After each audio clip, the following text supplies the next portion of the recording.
guys, welcome back to my channel. Today's Wednesday, November 29th. We're starting outside today because I have a story to tell y'all. And it begins right here at my bathroom window. And you can see it's about, I guess, 7 or 8 feet off the ground. And so I'm going to take you on inside now. But this is something that happened a year after I had moved into this studio apartment. So that was happened on September 4th, 2013. And you can see there's my bed. And that particular day, I was real tired for some reason. So I was laying down in my bed resting and had all the lights off and everything. And over here in my living room window, I put an air conditioning unit in there every summer.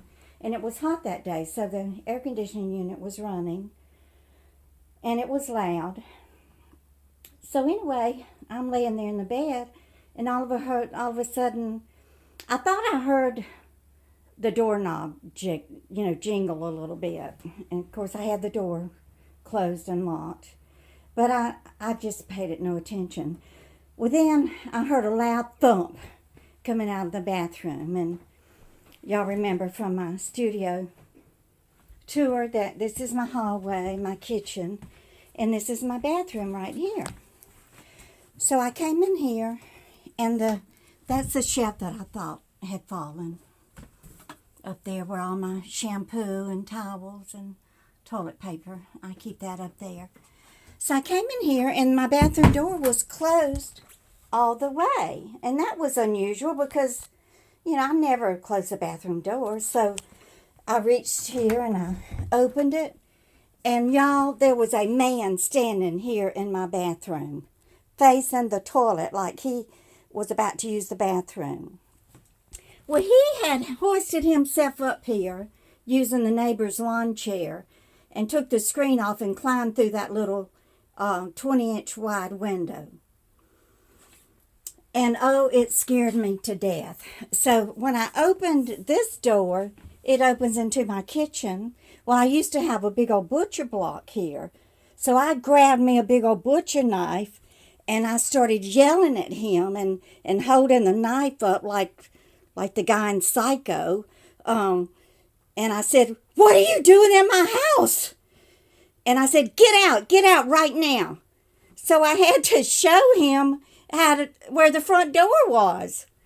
I don't know why I didn't think about making him crawl his ass back out the window, but I didn't. I was in shock and fear. So anyway, he comes walking out, and I show him down here, where the hallway is, and then I have to show him where the front door is. Well, don't you know, when he got about right here, he had the nerve to turn around and say to me, "I could take you out." Well, at that time, I just took the knife and just dug it a little bit deeper, into his back. And so then I walked over here, and then I had to take my hand and open the door for him, and then make sure that he got out. So I was shaking so bad, y'all, and I was so scared. So I came over here, and I got my cell phone and everything, and sat down, and even today, talking about it still has me unnerved. So I came over here and called 911, and the cops got here real fast. So they brought the guy out with the the powder for the fingerprints and all that, and he dusted everything, and then they had cops all over the neighborhood looking for the guy. And I had described him. He was a nice-looking man. I mean, he was well-kept. His hair was cut, and he was clean-shaven, and, he didn't look like some old, drug addict or crackhead or anything. So I described him and described what he was wearing, and they just canvassed the neighborhood, and they couldn't find him.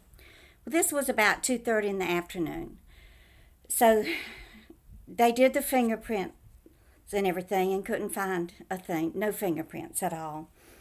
So the cop told me to go down to the police station. He had made an appointment with the detective. Her name was April.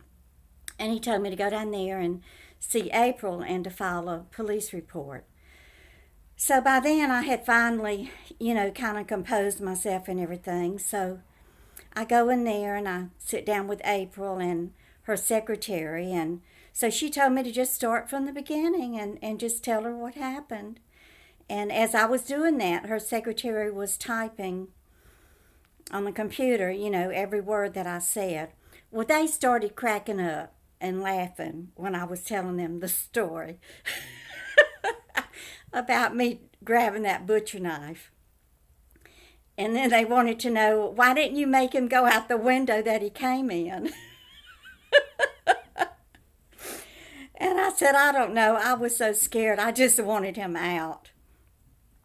So they were cracking up about me. I don't know if they were cracking up at my accent or the things that I said to him, because I said some pretty bad things. I'm keeping it clean for my viewers, but I did use the F word a couple of times.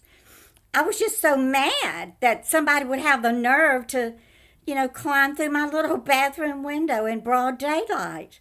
I mean, how nervy is something like that?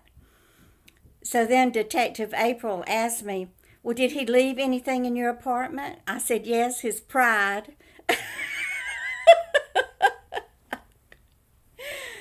But anyway, they had me look at a photo lineup, and I had told them that he was in his late 20s or early 30s. So they had pulled out hundreds of mug shots for me to look at, and he was not in any of those mug shots. And that was because I had his age wrong. But this video is getting too long, and then I will tell y'all in another video the story of how we caught him. Actually, I caught him. I was determined I was going to catch him and put his butt back in prison. Okay, well, thank you guys for watching, and if you haven't subscribed, please hit the subscribe button. Leave me a thumbs up. Leave a comment if you want to, and keep on coming back. Thanks, guys. Bye.